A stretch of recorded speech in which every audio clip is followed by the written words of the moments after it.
What's going on, man? Welcome back to the basement. I'm Ron. With week 4 now pretty much behind us, it's time to talk through my top 10 lessons learned in fantasy football takeaways from the weekend. We are going to talk through data, usage trends, everything that stuck out to me that you need to know moving forward in fantasy football. We're now dealing with 4 weeks of data, which is a pretty big sample size. Now, we're not going to waste any time here. This is a big video. We go through 10 takeaways, and I squeeze in, honestly, probably a little bit more than that. But first up, what you all come here for, the rookie receiver report. As always, if you came here for the rookie receiver report, if you love the receiver report, make sure you leave a like, make sure you subscribe. It's that time of the year where that really helps us out. And then also check out Underdog Fantasy. They have a billion things going on at all times. Right now, if you use promo code RON, they'll match your first deposit up to $1,000. Then you can go over to the Pick'em lobby. You can go higher or lower on whatever you're liking in tonight's games. You have the Miami Titans game, and then you have the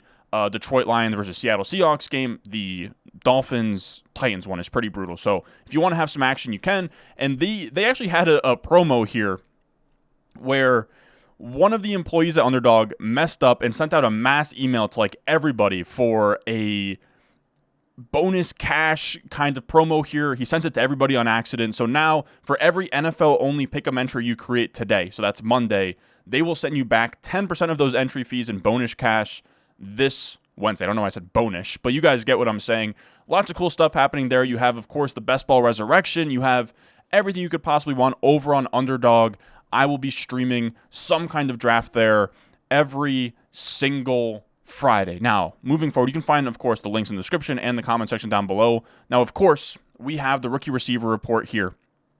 And I'll kind of move my screen around here as we go. But what we do here is every single week we take the rookie receivers and the rookie tight ends, have a certain route threshold, and then we bunch them all together. We have their route percentage from weeks 2, 3, and 4, so just the last 3 weeks. How often is this player on the field when the team is passing the ball? So how much are they incorporated in the passing offense? That kind of tells us where they're at on the depth chart. Then you have targets per out run. How much volume are they earning on a per route basis? We want anything over 20% is really good. Also with the route percentage, we want anything over 75%. Yards per out run, that's just how efficient are you from a yards per route run basis. Anything over 2 is really good. First downs per out run. This is, are you moving the chains? Are you an engine of this offense? Anything over 10% is really good. And then PFF grade. Most of the great rookie receiver seasons have also come with an 80-plus rookie receiving grade. So that's what we're looking for as well. That's more of a film grade. So now we have 4 data points plus where they're standing on the depth chart to tell us what we're looking at here. Now, of course, they're sorted by PFF grade, and at the top is the king, Malik Neighbors. He had a concussion on the Thursday night game. He gets hit on a sideline play. It was weird. Concussions aren't going to keep him out very long. I'm not all that concerned. At this point, he is the wide receiver 1 in points per game. He has, I want to say that he's only behind Puka Nacua right now for most receptions through a wide receiver's first 4 games. Just absolutely insane. 38% target share. For me, he's a top 6 wide receiver rest of season. And if we were redrafting teams today, he would be a top 6 wide receiver at absolute worst and a first round pick for sure. A mid to late first round pick. I'll touch on Marvin Harrison Jr. as well because they always get bunched up as the 2 top end guys.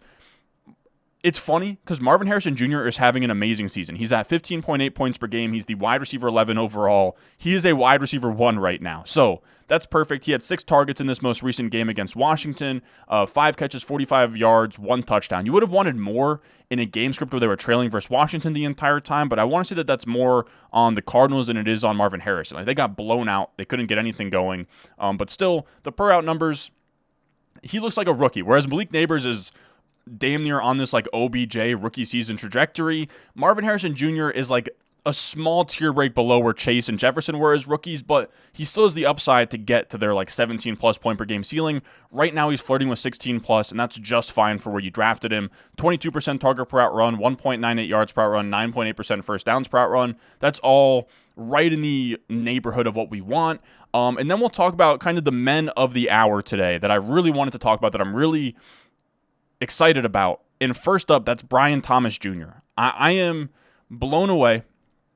He is somebody that, we were thinking with Brian Thomas Jr., like, sure, the numbers said, and this is for a lot of you guys that follow me for the dynasty stuff, of Brian Thomas is good, but are we getting Terrace Marshalled again, right? We know Malik Neighbors is that guy. We know that he is the next coming. All the defenses put all of their resources towards Malik Neighbors. Is Brian Thomas Jr. kind of the next Terrace Marshall? Well, he comes out here, and you can see across the top as well, 83% of the routes, 77%, then 77%. That's all just fine. 20% plus target per out run, 2.35 yards per out run is second highest on this list. 11% first downs per out run. A little bit weak in the PFF grade, but 70 plus is still fine. Like 80 plus is elite, 70 plus is still fine. That's all really, really good stuff. He gets 9 targets in this game, 6 catches, 86 yards, a touchdown versus the Texans. He is now the wide receiver 12 overall through 4 games with 14.5 points per game. That is really good. You have Christian Kirk there earning a ton of targets, new team, and the biggest thing, I mean, all these rookies have a new team, but you get what I'm saying. He doesn't have the rapport with Trevor Lawrence that Trevor Lawrence does with a guy like Christian Kirk. And the biggest concern with Brian Thomas, and I loved Brian Thomas, my model had him as an elite prospect. The one thing you could point out of I don't know, is that he was kind of compared to like a Martavis Bryant, where he was just a deep threat, and couldn't have like a 20% plus target share. His targets per out run on the LSU team was like 17%, 18%. Part of it was because almost all of his catches resulted in a touchdown. He had 17 touchdowns last year. But, for fantasy, we want the guys like Malik Neighbors, right? You see 33% target per out run. That's insane. So the fact that Brian Thomas is already at 22% targets per out run, and that he just had a new season best 28% target share, that moves him out of like boom bust Will Fuller territory into a legit high-end upside wide receiver in fantasy and dynasty, and that is really exciting. He had a touchdown in this game, a red zone touchdown, 35% air yard share as well from Jacob Gibbs here.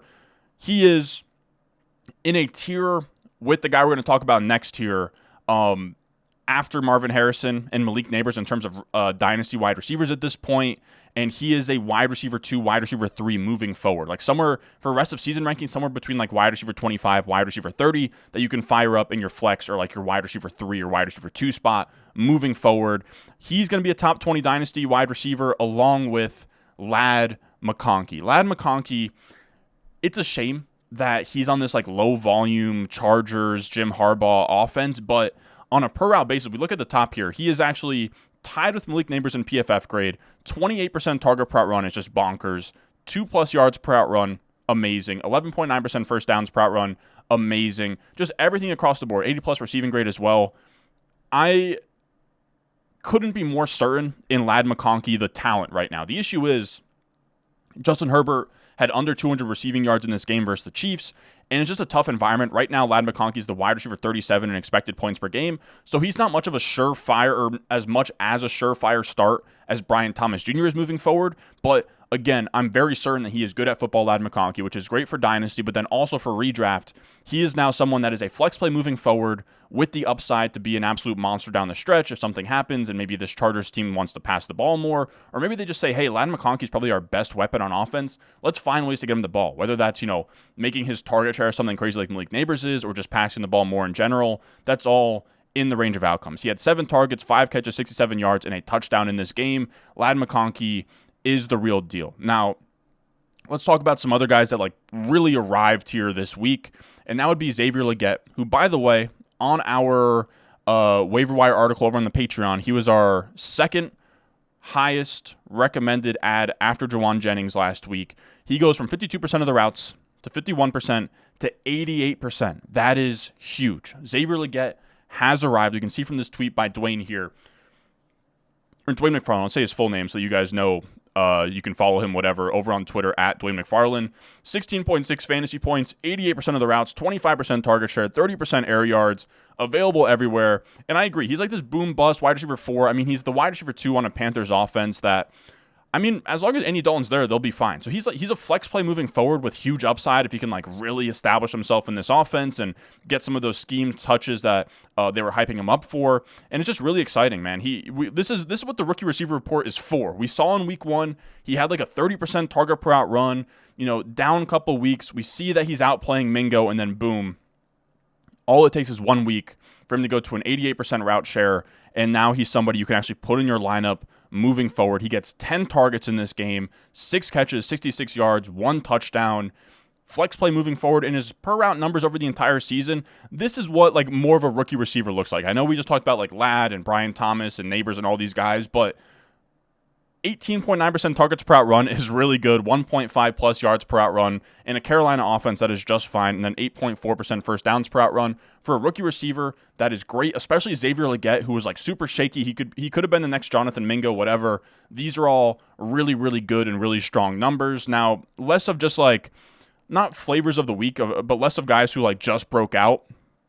We'll talk through Brock Bowers first. He had a quiet week. You can see him up at the top right under Marvin Harrison Jr. Quiet week from him. Just 3 targets, no Devontae Adams, but it is good that we saw him go from 65% to 60% to 81% of the routes. So that's big. Still elite numbers across the board. I'm not worried about him at all. He's a tight end 3 in points in a down year for tight ends in fantasy. He'll be just fine. Now, let's also touch on a couple of the receivers in good offenses here. We'll talk about Keon Coleman. You can see he's between Whittington and Worthy. He was in the doghouse last week for like being late to a meeting. He goes back up to 73% of the routes, which is good. Still not like, and here's the thing is that nobody on this Bills offense is really getting a 20% plus target share. I want to say Kincaid and Shakir are like right there, but it's really spread out thin. It's going to be tough for Keon Coleman to have like a good targets per out run, but like 1.5 plus yards per out run will do. He's showing signs of life here. Last night he had 4 targets, 3 catches, 51 yards. I wouldn't call it a drop because it was a tough 50-50 ball, but it was a perfect throw. He couldn't come up with it. He then gets like 2 back shoulder throws that he catches, looks really good. Gets kind of like this, I want to say it was some kind of in-breaking route across the middle that he catches as well later in the game. It was a tough game for the Bills, but at least Keon Coleman, we'll take 4 targets for 51 yards in a really good offense here. He's going to be tough to start while that target share is low, but at least he's on the field earning volume. He does have upside over the entire year.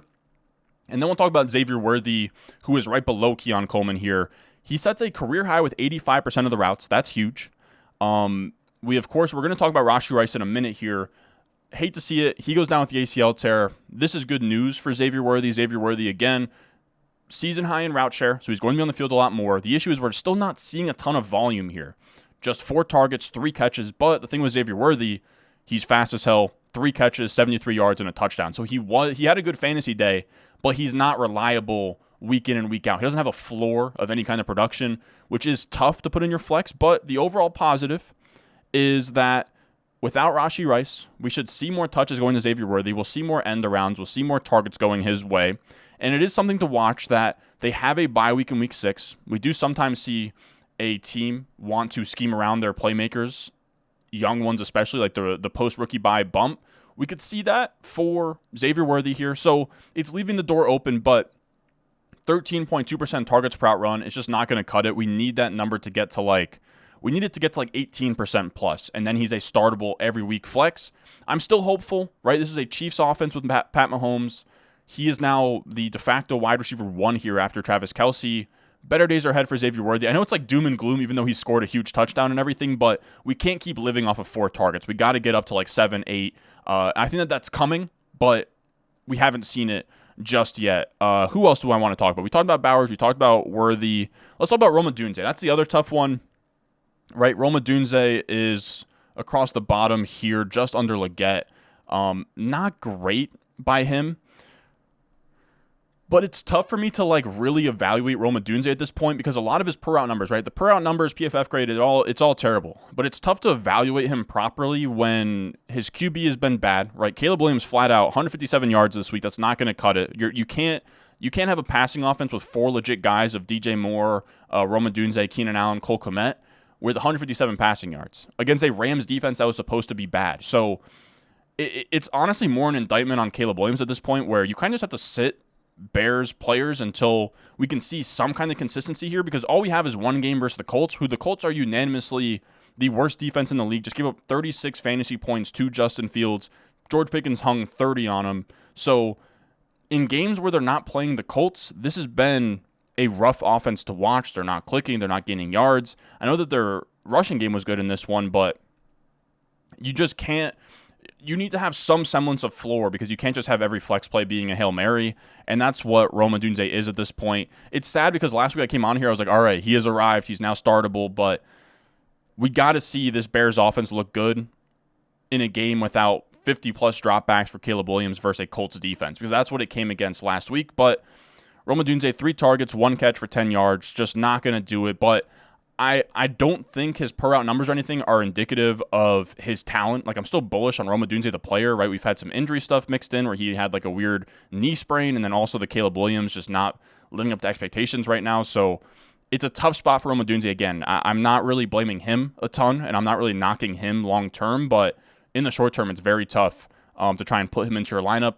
Then we can talk about Jordan Whittington, man. He is probably one of the biggest winners. Him and Xavier Legette.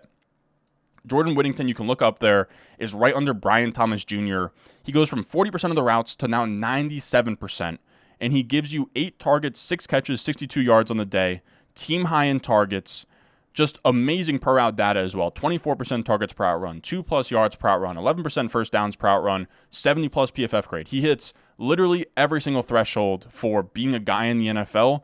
And that is huge for a day 3 pick out of Texas here. And I say out of Texas like that, but he was behind, JT Sanders. And, of course, you had Worthy and A.D. Mitchell, Jonathan Brooks. So huge stuff for Whittington. He is somebody that you can start as a flex play moving forward. If we can get him to 90% of the routes every single week, he is a flex play moving forward. But when Kupp and Puka come back, that's going to be tough for him to overcome. So something to keep an eye on there. Jalen Polk did have a season high in route share, 87% here, you can see, above Jalen McMillan, above my head. Not great per route numbers, but he did have a season high in target share as well with a 22% target share. 7 targets is great, but only had 3 catches for 30 yards. So he's showing life. That's huge, right? He's not a complete zero right now. He's earning targets. He's getting on the field. He's earning more playing time. That's all great. He's a stash off waivers. But we need better quarterback play, and maybe we get that with Drake May. So there's definitely some upside there. I'll give you permission to get excited about Jalen Polk. And then Eric All, man. This tight end out of Iowa on the Bengals. It's tough because he's behind Mike Gesicki, and he's coming off a torn ACL. I don't know that his route share, right, 37%, 24%, 30%, I don't know that it's ever going to get to like a 65% plus, which is what we really need to be a startable tight end every single week. But in terms of dynasty, I mean, he is a top 15, top 20 tight end in dynasty at this point. 30% target per out run, 2+ yards per out run, 13.2 first downs per out run, 74.8 PFF grade at this point. He had 4 catches for 28 yards. It's not anything crazy, but for a tight end to get 4 catches on running just 30% of the routes means when he's on the field, they want to get this guy the ball. And this is an offense, of course, with Jamar Chase and T. Higgins. So Eric All, very impressed. And then the other guys I wanted to talk about on the bottom here, we have Troy Franklin just above me. I mean, he hit season high 35% of the routes. He's at 30% plus targets per out run, but everything else is brutal. He has like under 10 yards receiving at this point on 9 catches. The per out stuff speaks for itself. No first downs at this point. He's earning targets, but everything else is bad. Then we have A.D. Mitchell above him. Rebounded from 9% routes. I don't know what I just sort of jumped a little bit. Something fell down in the background. But with A.D. Mitchell, 9% of the routes to 27% here. Still holding strong with 24.1% targets per out run. He actually earns 3 targets in this game on just 27% of the routes, but he turns 3 targets into 0 yards. So that's the issue right now, is A.D. Mitchell can get open at will. He can command a target, but man, we're getting nothing else. So I'm optimistic, right? Getting open, that's the hard part. Commanding a target, that's the hard part. The easy part is catching it and turning it into yards. I gotta think it's coming soon, but it just kind of sucks. Everything else on this chart doesn't really matter, right? You have guys with injuries. Mason Tipton got more routes with Olave sort of hobbled, but nothing else really to write home about. Now, after that, let's get into our second takeaway here, which is the Rashee Rice injury fallout. That was one of our biggest hits, one of my guys, Rashee Rice.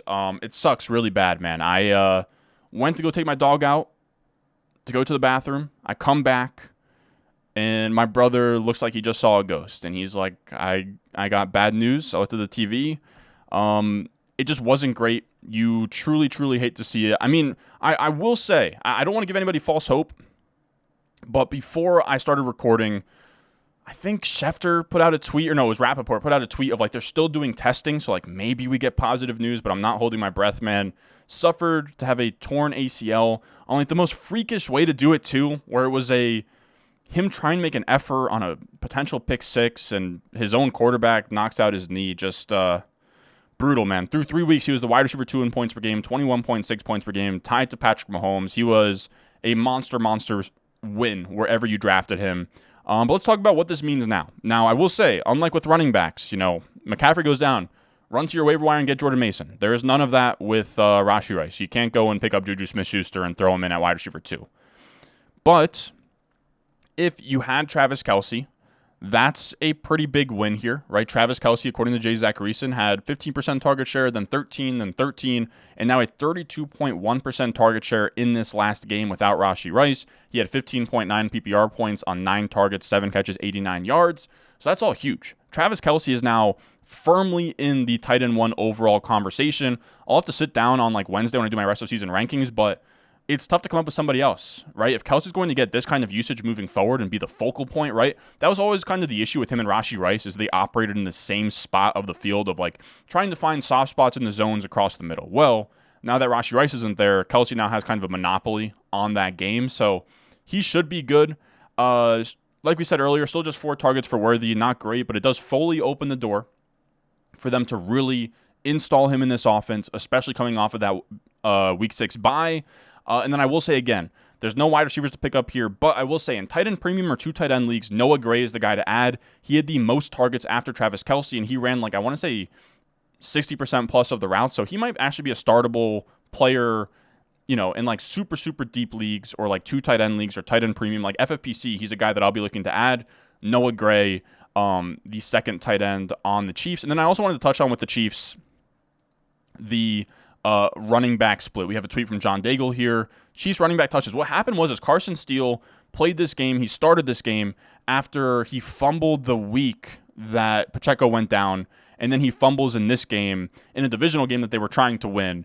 And Andy Reid pretty much said, okay, that's enough of that. Because after that, Carson Steele got 1 more touch. Kareem Hunt had 16 touches, Samaje Perine 5 touches, and then CH eligible to return in Week 5. Kareem Hunt is now the lead back here. He had 14 carries for 69 yards. He had 3 targets, 2 catches, 16 yards. Perine had 5 carries for 14 yards. One of them happened to be a touchdown. And then Steele, just 2 carries, 6 yards, 3 targets, 1 catch, 0 yards. So not great. Now has 2 fumbles to his name. And it seems like Kareem Hunt's the lead guy. CEH is going to make this picture a little bit tougher, but who's to say that Clyde Edwards-Helaire beats out Kareem Hunt? I mean, Kareem Hunt, of course, has the familiarity with this offense. And we see here from the utilization report over on Fantasy Life, he had the best usage score. He had the highest percentage of snaps. He had the highest percentage of rush attempts, highest amount of routes, highest percentage of targets. Of course, you had the short yardage inside the 5 attempts go to Steele and Perine. That could easily go back to Kareem Hunt in his favor. Perine does have a stranglehold on the 2-minute drill on 3rd down snaps, but everything else seems like it could go Kareem Hunt's way. And if he's going to rack up, 15-plus touches on this Chiefs offense, he's going to for sure be a nice 0 RB type RB2. Now, I do want to have a little bit of a cleanse it. I don't know why I said cleanse it, but a palate cleanser for our 3rd lesson learned and 3rd takeaway. It's just Nico Collins' supremacy here, right? This is something else. He was one of our biggest guys. We put our season in Nico Collins. He's still holding strong. So just a moment to appreciate, because I imagine if you watch these videos, you not only draft a lot of Rashee Rice, but you draft a lot of Nico Collins. And I think that it's worth taking a moment to take our W on Nico Collins, because the Rashee Rice stuff does suck incredibly bad. But Nico Collins through 4 weeks, to all the guys that were concerned about too many mouths to feed, and I know that Tank Dell has been out the last game or 2, but even with Tank Dell, Nico Collins is still an absolute monster. Through 4 weeks so far, Nico Collins is 1st in receiving yards, 1st in PFF grade, 2nd in points per game, 2nd in targets, 2nd in receptions, 3rd in yards after catch, 5th in receiving EPA, 6th in yards per out run. Receiving EPA is just expected points added. How much are you helping your team get first downs, yards, touchdowns, all of that, and kind of a composite metric. If we drafted teams today, he would be a top 5 pick for me. Absolute smash pick, tied to CJ Stroud. He is amazing, and not even just like a benefactor of QB and scheme, but a legit like top 5-ish talent at the wide receiver position. if you told me that Nico Collins could have been this good after his first year in Houston, after being a really raw prospect out of Michigan, I would have never believed it, but he is genuinely a hell of a player. And someone else that's a hell of a player that I wouldn't have believed would be this good so far is Jayden Daniels. I just wanted to, this fourth takeaway here is just putting Jayden Daniels' start into perspective. Of course, we've all seen this graphic, right? 82.1% completion percentage through first 4 games. He's up there with Brady, Geno, Kyler Murray.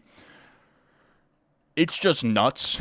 And if you want to put in perspective, like just how he looks across rookie quarterback seasons, up top I have QB EPA per play season. So that's again just, drives, scoring, first downs, EPA per play, and then their points per game next to them, rookie quarterback seasons. He is in first place with .398 and a 23.4 points per game.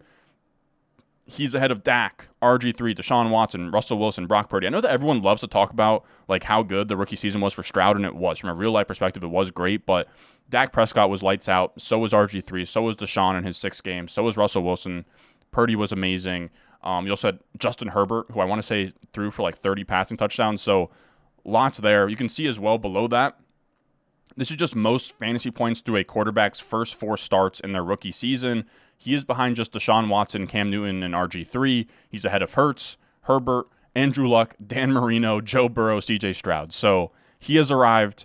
He is here. He is somewhere between flash in the pan, early career RG3 type of guy to franchise quarterback. And I think that that's absolutely fair to say. He, at this point, is averaging about 225 passing yards, about a touchdown per game through the air. His 8.5 yards per attempt is tied for 3rd behind only Lamar in terms of rushing yards with 218. So he has been amazing. He is now the QB1 with 23.7 points per game. He's a top 5 quarterback rest of season in fantasy football. He is worth a first-round pick in Dynasty, and I'm being conservative on both of those. So huge stuff for Jayden Daniels. Thankfully, have him in some redraft leagues. Also, just shocked. Like his release is so quick and it's so accurate. It's crazy. It's crazy. I would have never saw this coming with Washington. I know that everyone loves to say everyone loves to point at Sam Darnold right now. Of like Darnold with the Jets would have never worked because they're cursed. They're awful. That was Washington, and I'm stoked for them. Like as a fellow fan of a shitty team. Congrats to you guys. I would be feeling absolutely amazing. Now, our 5th takeaway is a little bit sadder here. The ghost of Arthur Smith still haunts us to this day. This is snap counts from over at PFF. It's just not fun right now. You have Bijan on the entire year is RB25 in expected points per game. So expected points per game is just based on your targets, your carries, your red zone attempts. How many points should you have? He should have 14 points per game. That is not what you drafted him for in the first round. I will say there's some potential. I do want to see if I can find this. There's some potential that he was dealing with a shoulder injury, which I think it's worth talking about here. We have a stat from Ryan Heath. Tyler Algier saw a season-high 47.6% backfield opportunity share. That resulted in just 9.4 weighted opportunities for Bijan, who had a touchdown called back, which is absolutely brutal. And then Robinson was also limited on Thursday with a shoulder injury. He'd seen less than 10 weighted opportunities only once before in his career, and I want to say that was on the weird Tampa Bay sickness game.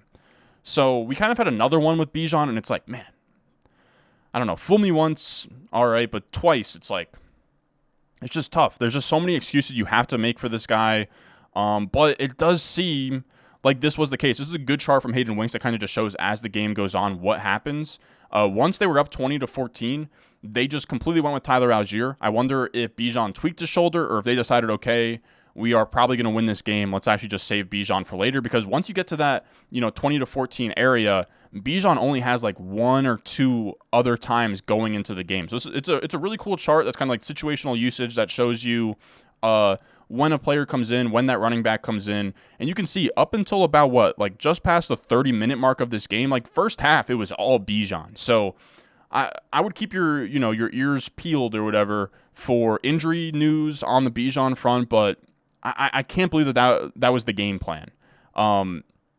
Let's also just talk about this as well. 12 targets for Drake London, that's good and dandy, but 6 targets for Aaron McLeod feels egregious. 7 carries. We just talked about Bijan, but that split of 7 carries to Bijan, 8 to Algier doesn't feel great. 12 targets for Drake London. I will say you can panic on anybody in this Falcons offense besides Drake London. To be honest, if he's going to get 12 targets, if he's going to run all the routes, that's just fine. He's going to have his days like we've seen already in the previous 2 weeks. But 6 targets for Ray McCloud, 5 for Darnell Mooney, just 3 for Pitts, and just 4 for Bijan. I know that 4 targets feels like a lot for Bijan, but you'd want that to be 6 or 7. It's just tough. Like I said, it just feels like we were promised, and I say we being me, a new offense here, and we just didn't get it. When we look at just kind of what has happened here, it just feels a lot like Arthur Smith with his weird toys, right? I'm looking here. This is Atlanta receiving EPA. So this is just helping the team get first downs, yards, touchdowns. Darnell Mooney has actually been really good. Plus 7.5 EPA is amazing. 24 targets, he earns all of them. Bijan, plus 5.8 on just 16 targets. We need more Bijan targets, man. Having over 5 EPA on just 16 targets is crazy. Drake London doing just fine. Ray McCloud. I thought we were done with the weird stuff. I thought we were done with the Cordarrelle Pattersons, with the player X that coach inexplicably likes. We are not. Minus 3.8 for Ray McCloud, and yet he has 22 targets. Half of those need to go to Bijan. Now, I will say, another takeaway here is that I can no longer keep defending Kyle Pitts. He's now this weird tweener. He's not as good as we thought he was when he was a prospect. He came out as like the next coming. His first year was really good, and then since then it's been a lot of blah. And he's now this kind of weird tweener where teams are coming out and they are just putting a cornerback on him. So he's not big enough to help you in the run game.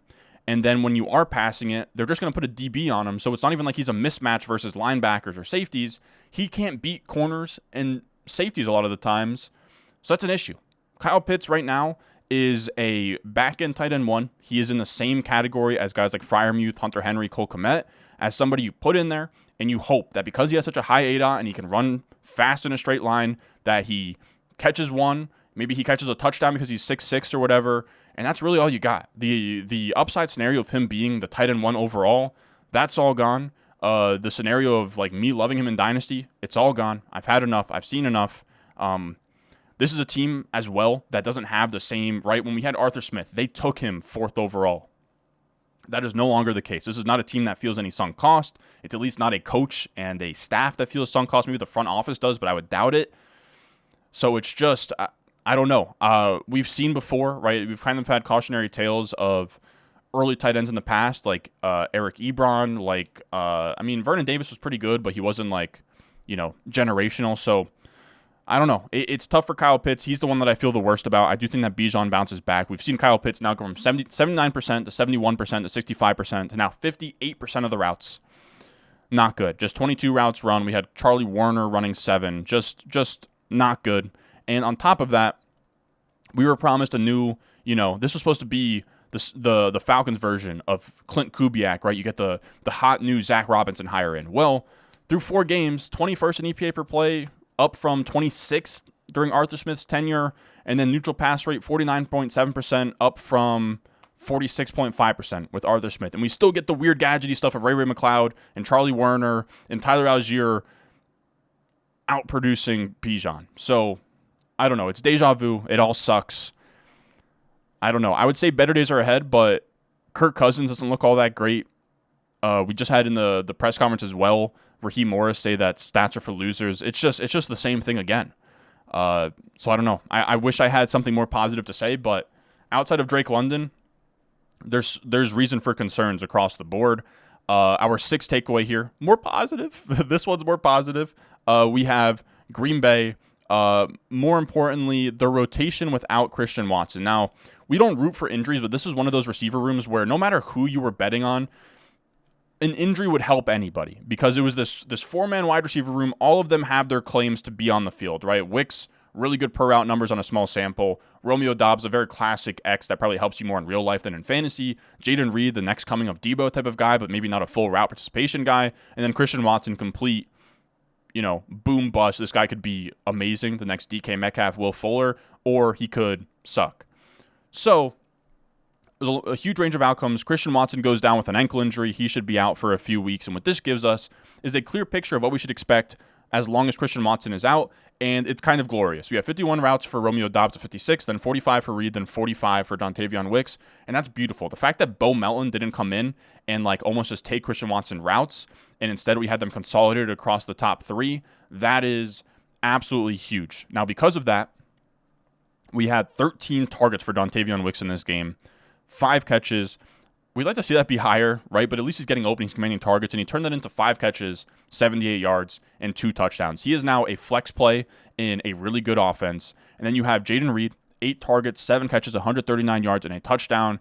He is a must-start in any game with Jordan Love, even more so now without Christian Watson. He is now sitting at 19.9 points per game in his last 10 games with Jordan Love. That is a stat from Ryan Heath. That is really, really good. Now, I will say small bump to Tucker Kraft as well. You saw him here, 7 targets. He is now that next guy up in the passing game. Things are a little bit more consolidated here. As someone you can definitely start. I will say, don't go too crazy with the way that this game played out. This was a game where the Packers were down early, then they fought back, and they ended up with like 50-plus dropbacks. Jordan Love had a Brett Favre type of passing chart where he threw the ball I think he dropped back like 50 times. He had like 3 picks and 4 tuds. Like, it's not going to happen every week, but it's certainly not bad. Now, in terms of like the more peripheral stuff here, we have Ryan Heath. Time to drop all my stats. This is a thread he does every week. Make sure you check him out on Twitter. Target shares after Christian Watson left the game, 25% for Dontavion Wicks. Jayden Reed just 14.6%, but I would caution, don't overthink it on Jayden Reed. His expected points per game isn't going to look crazy. His targets per out run are going to look fine, but it's not going to be like, oh my God, he's getting so much volume. But he is a very, very good player who does a lot with the touches he gets. And as we can see, team high 115 receiving yards after Christian Watson left the game. Of course, Dontavion Wicks, 25% of the targets is absolutely massive. And then we have one more Wicks thing I wanted to show here from Dwayne McFarland. Packers target shares with Dontavion Wicks on the field the last 2 seasons.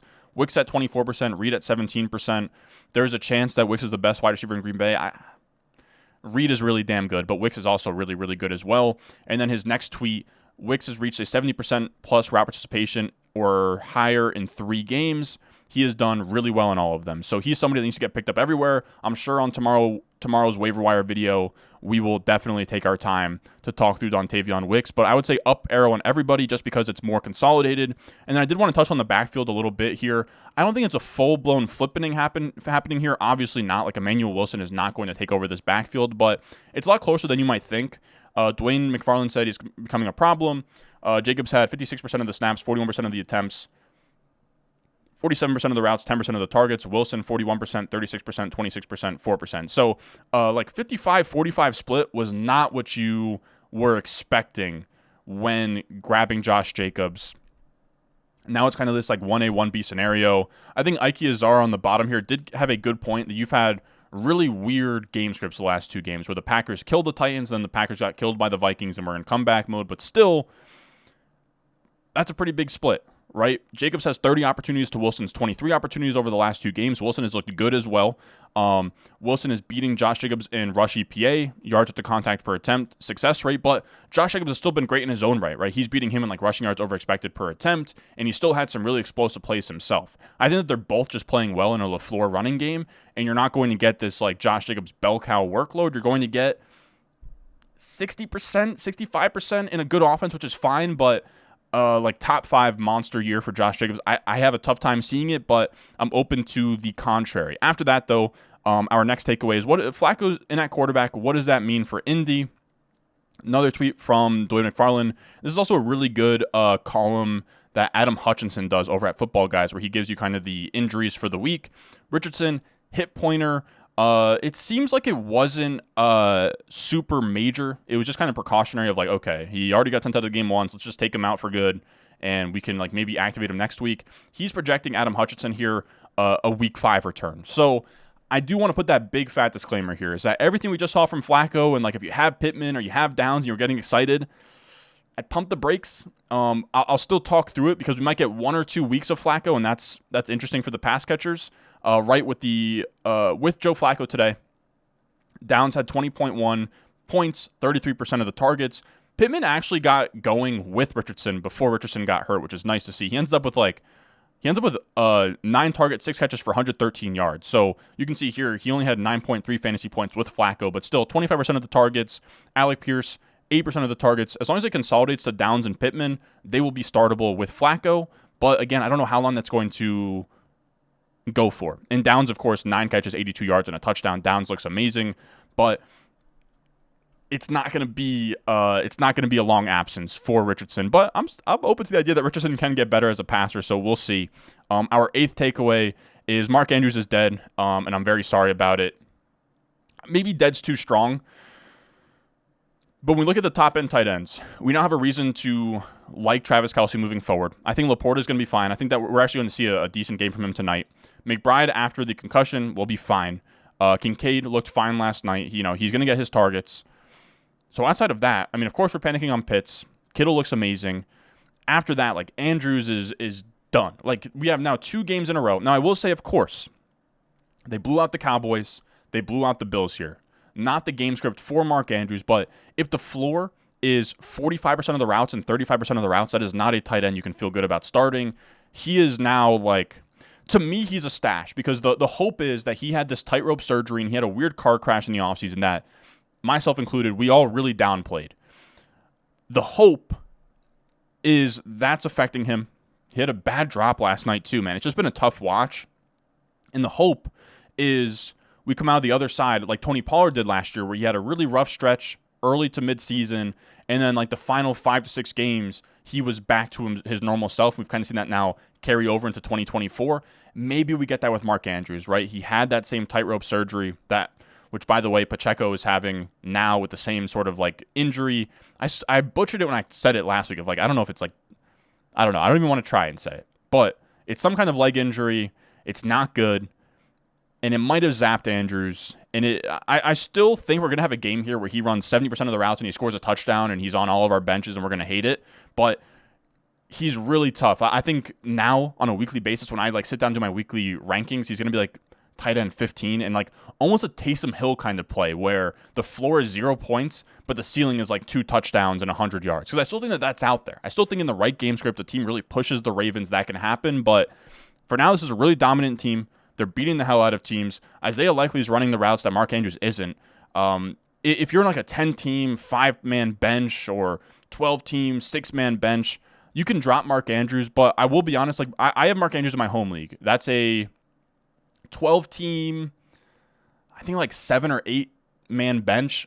I will be stashing him until I physically can't, just because he is Mark Andrews and he can be, he can at some point flip the switch and be an elite tight end, but if you have to drop him, you certainly can. Then I want to touch on some messy backfield. This is our 9th takeaway here. First up, we have Tampa Bay. I do want to say Rachaad White and Bucky Irving both came into this game with injuries. Rachaad White was like a sickness kind of thing, so I buy that for sure. We have the usage here from Jacob Gibbs, 10 rush attempts apiece. 23 routes run for White to 19 for Irving. About a 60-40 snap share. Irving, though, got all of the red zone rushes, which is huge, right? We want the high-value stuff. We want the stuff near the end zone. We want the receptions. That's where Bucky Irving operates. And this backfield has gone from like a 70-30 split to now like a 60-40. Now, does this hold after Rachaad White gets over like his cold or whatever? I would say probably. They looked really good against the Eagles. Bucky Irving looked really good. And if you look at the entire season, it's tough. Like, we can keep saying, like, okay, well, Bucky Irving, it is true, right? We look here at this is from Next Gen Stats. You can look at the end here, right? Stacked percentage. Does Bucky Irving for sure have way more favorable run environments, right? 11.4% stacked box to Rachaad White, 22%. Sure, but it still can't be this big of a discrepancy, right? He is rushing for almost 100 more yards than Rachaad White on 6 less carries. We look across the board, 5.8 yards per carry to 2.8. Rushing yards over expected, 11 rushing yards over expected to minus 36. Rush EPA plus 6.7 to minus 10.9. Success rate 48.6% to 29.3%. And by the way, what all these mean, EPA, again, that's just helping your team get first downs and touchdowns and yards. Rushing yards over expected, what's expected on a given play, how much are you giving more than that, like based on what's blocked and how many guys are in the box. Success rate, it's a weird scoring system, but it's just like, it's like a yes or no system of kind of like consistency. Are you consistently just like having a successful run? Are you getting a 4-yard run, right? Like, it's kind of the stat of like, look at a guy's box score, but he had like -1, -1, -1, 2, 3, -1, -1, and then like a 90-yard touchdown run, and it inflates his box score. Success rate accounts for that, and Bucky Irving is much more consistent on a rush-to-rush basis. So, I don't know. He's looked better across the board. I think we'll see this kind of, not flip, but be a real true like 50-50 split. And Bucky Irving, if he gets the high value stuff, he'll be startable on a weekly basis. Now, this is the one spot I can talk about the Jets this week. I will be honest, everyone's kind of like, I don't know. The Jets fans are kind of saying the sky is falling. And don't get me wrong, it was a brutal game to lose, but it was raining super, super hard, right? I know that that's not a great excuse, but it was raining really hard. I've always never been a fan of Saleh and kind of his in-game management. I thought some of the stuff was crazy. Like it was like 3rd and 1 on the goal line, and we do a play action pass where the fullback who leaked out was like Solomon Thomas. It's a shit show, but I still do believe in Aaron Rodgers and think this team is going to fight for the playoffs. The Broncos defense is also really legit. I will say, shout out to Pat Surtain. I was going to have it as his own takeaway, but so far he has played against like Metcalf. He's played against Garrett Wilson. He's played against George Pickens. He's played against maybe one more that I can't remember off the top of my head. Mike Evans, and he shut all of them down. I'm usually a guy, I do my weekly rankings. Of course, I know like, okay, a pass defense is bad, whatever, or a pass defense is good, we'll lower him a little bit. But like now, if you can estimate that Surtain's going to have shadow coverage on receiver X, and receiver X's name isn't like Justin Jefferson or like a top 5 receiver, definitely something to consider when you're playing those receivers. But with this Breece Hall split, not good at all. 15 opportunities for Breece Hall. He didn't do much on them. 9 opportunities for Braylon Allen. Still, as you can see here from the utilization report over at Fantasy Life, it's still a 70-30 split, but the fans are getting really loud right now because you had the one opportunity for the Jets to score a touchdown. It was on the 1-yard line. It was 2 carries to Breece Hall. He got nothing. And they bring in Braylon Allen and they do a fake to him. That's what people didn't like. It's getting really loud, and the Jets are so, I don't know if incompetent's the word. I don't know if not gullible, but like easily influenced, especially the staff is. I could really see, in short yardage situations now, they lose this Broncos game. We see a lot more Braylon on the goal line. We see a lot more Braylon in those high leverage situations, which is scary for Breece Hall. Because you can see here the way the year started, man, 84% of the snaps, 89% of the rush attempts, 21% of the targets. That's 101 stuff, legendary upside. We're now in a spot where it's getting tough. It's also getting tough to defend because I've gotten comments of like, you knew who Braylon Allen was. You do prospecting. You're a Jets fan. You should know how good Braylon Allen was. Well, the thing is for me that if Breece Hall was just the Breece Hall we've gotten the last 2 years, Braylon Allen could be as good as he wanted. It wouldn't have mattered. The issue here is now the Jets are going to have to make a tough decision moving forward of hurting Breece Hall's ego in favor of what has been the better runner between the tackles, especially for short yardage situations, on the goal line moving forward. Breece Hall, 3.1 yards per carry. We can't do that. Last year with a bad offensive line, stacked boxes with Zach Wilson, he was at like 4.8 yards per carry. So yards per carry, he's losing to Braylon Allen. Rushing yards over expected per attempt, he's losing to Braylon Allen. Success rate, losing bad. Rush EPA, losing bad. Stacked boxes, he sees a little bit more stacked boxes, but not a ton. And then 10-plus yard rate, he's not even making up for it with the boom plays. Braylon Allen has more rushes over 10 yards on a per-run basis. So it's just bad. Like I said on the bottom of this tweet, I was not worried about a Braylon Allen split, but if Breece Hall isn't going to play like 2022 to 2023 Breece Hall, a split is inevitable. This is not good for Breece Hall's RB1 overall case, and it's more on Breece than it is Braylon. Can't have a monster fantasy season on 3.1 yards per carry, and I stand by that. Now, is there a possibility that Breece Hall, this is an awakening for him and he plays better moving forward? Sure, but this could be the beginning of Breece Hall going from like legendary upside 101 in fantasy to now being I saw on shout out to ADP Chasing over on Ship Chasing. They do a video every Monday that I'll have out in the background when I write these videos up. But Sam Sherman kind of comped it to Jahmyr Gibbs, David Montgomery, and we could absolutely see something like that where, Breece Hall is still an RB1. The sky is not falling on Breece Hall, but you drafted him wanting him to be this like 101, monster season, 23, 24 plus points per game. You were sold on that upside. And that would not be there if it was a Gibbs-Montgomery type of split, which we could see in a worse offense. It just wouldn't be fun, and it would downgrade him to like a back-end RB1 when that's not what you drafted him to be. So not great on Breece Hall. Something to look at, because I do think at least the upside here is that they did lose this game, but that could mean that they want to give more touches in favor of Braylon Allen. Let's talk about Chicago real quick.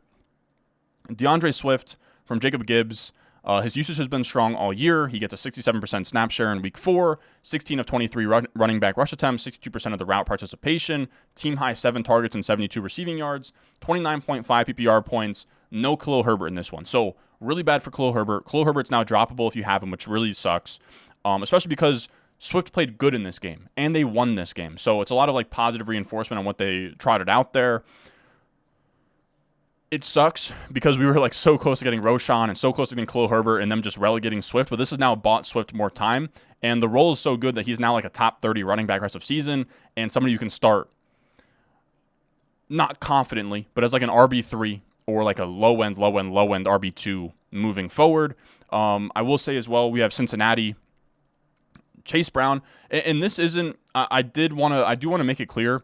This on the right, my tweet here, this is not going to be Chase Brown. Like, Chase Brown does not own this backfield by any means, but he's now startable, and he's also providing a spark that Zach Moss doesn't. So he's providing utility to his team, and he's now somebody that can start in fantasy football for your team. Adam Levitan here said season best usage for Chase Brown, 27 snaps to Moss's 40, Moss's 18 routes to Brown's 11, 19 Moss opportunities to 18 Chase Brown opportunities, touches inside of the 5, 2 for Moss, 2 for Chase Brown. And we look here, rushing yards over expected per attempt, Chase Brown by a lot. Yards per carry, Chase Brown by a lot. EPA per rush, Chase Brown by a lot. Success rate, Chase Brown by a lot. 10-plus yard rush rate, Chase Brown by a lot. So he is the more explosive runner, the guy that can give you a big gain, and he's shot out of a cannon when he's out there. But I think Josh Norris had a stat of 28 pass pro reps for Zach Moss to 2 for Chase Brown. Chase Brown is not going to have an 85% opportunity share in this backfield. That is not what's going to happen. But if he can be this explosive, this efficient, and he can get, 12 to 15 opportunities per game, he will be startable in fantasy football, which is huge. It's a really, really good not a really, really good offense. It's a pretty good offense. If Zach Moss was to ever miss time, Chase Brown would go to the moon. So it was looking really dark at first, but Chase Brown is now looking like an absolutely fine pick wherever you grabbed him, and you can start him as soon as next week with upside for him to actually now pass Zach Moss. 60-40 split in favor of Chase Brown, where Zach Moss almost gets relegated to like a Samaje Perine kind of role. I would doubt it, but that's in his range of outcomes. Then I do want to talk about the Pittsburgh backfield as well. And this isn't really, it wasn't messy. That's kind of the thing here, is that this is honestly a huge win for Jaylen Warren. I talked about him as a must start this week, Najee Harris. He let me down. He will never be there again moving forward this year. We talked about it with the Bears up top. This Colts defense is awful. Everybody who plays them should get started, right? Justin Fields was 36 points this week. Huge spot for Najee Harris from Justin Herzig here. The Colts give up 150-plus rushing yards each to Joe Mixon and Josh Jacobs. Then Jaylen Warren is out. Cordell Patterson gets hurt in game, and all we get from Najee is 13 carries for 19 yards, 3 catches for 54 yards. He had 1 big catch. That's all he had. Fields gets the 2 short rushing touchdowns. Brutal stuff for Najee. He's not borderline unstartable because he can still give you 10 PPR points in a pinch, but there's no upside there. Jaylen Warren can come back, and if he can give you on like 13 carries, if he can give you, 70 rushing yards, he can start to really eat into that workload. We just need the guy to get healthy here very soon. And then I do end these shows with some Thursday Night Football takeaways. We, of course, had the Cowboys beat the Giants. Jake Ferguson is now in the tight end 1 conversation, right? Of course, I probably still prefer Trey McBride, probably still Kelsey, probably a conversation with Brock Bowers and Laporta, but then he's right there. He's at 13.7 points per game since returning from injury. That would be the tight end 2 on the season behind just Dallas Goedert, who had the 1 blow-up game, and then he's tight end 1 in expected points per game in terms of volume. So, after CeeDee Lamb in this offense, he's the next guy up. They're going to score points in Dallas. Their defense has been bad enough to the point where Dallas now has to actually, fight to score points. So, perfect there. And then the big thing you guys wanted me to talk about was the backfield split here. It's tough. These numbers are inflated. JJ does a great job, but he goes from 32% to 33% of the running back rush shares to 61.5% and 61.1%, which is all really good. The issue is keyword running back. They have the fullback. I don't even know how to say his name. It's like Lupke, something like that. He had 2 rushes, 2 targets, and he ran more routes than Rico Dowdle. So now he's eating into snaps, he's eating into routes, he's eating into touches. It's tough. So I want to say Rico Dowdle to the moon, but as long as this fullback is in the mix for Dallas, it is an issue. He's an RB3 right now, Rico Dowdle, like a touchdown-dependent RB3. I liked what I've seen from him so far, right? He's more efficient than Ezekiel Elliott, but if this fullback is fully in the mix like this, it's going to be very frustrating. So he's like a touchdown-dependent RB3, but he is trending up if he can now beat out, right? He beats out Zeke. We now need him to completely full-on stiff-arm this fullback, because there were some snaps in this Giants game where we're watching, and on a passing down, it is just shotgun with Hunter Lepke at fullback like they do with Juice over on the 49ers. So tough. And I also want to say last note on this game, Wan'Dale Robinson is now flexible in fantasy football. He is wide receiver 12 in volume and expected points per game, 28% target share. He is the wide receiver 20 on the year. He is really only all that sexy in full PPR, and he's kind of a scam there, but that's absolutely fine. He is somebody you can definitely flex in a pinch. Now, that's going to do it for us today. As always, make sure you check out Underdog Fantasy. They are the best. Promo code Ron gets you a deposit match up to $1,000. Check out the Pick'em lobby. Everything there. Of course, the interesting promo of cashback today. But anyways, I love y'all. Hope you liked it. And I will see you for the waiver wire video tomorrow. As always, I will see y'all in the next one.